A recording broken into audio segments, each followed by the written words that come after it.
Assalamualaikum. Madayaw, ug maayong adlaw kaninyong tanan. Magandang araw sa inyong lahat.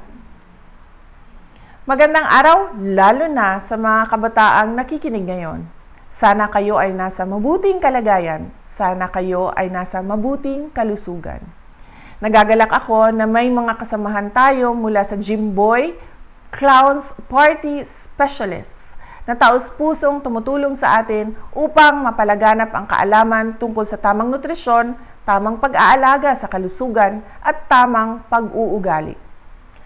Ngayong 5 araw na ang pasok ng mga mag-aaral sa ating paaralan, mahalaga na makinig kayo sa mga alituntunin at mga paalala na ibibigay sa inyo ngayon ng ating mga kaibigan.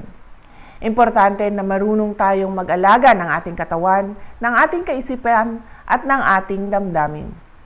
Kailangan natin ng lakas at tibay sa araw-araw na pag-aaral upang magawa natin ang ating mga takdang aralin, pati na rin ang makapaglaro kasama ang ating mga kaklase at mga kaibigan. Ipagdasal natin ang isa't isa at ang buong Pilipinas na tuluyan na malampasan ang pandemya. Huwag kalimutang maging mabait, masunurin at magalang sa ating mga magulang, guro at nakakatanda. Higit sa lahat, pagsilbihan sana ninyo ang ating bayan sa inyong paglaki. Patuloy nating mahalin ang Pilipinas. Syukran.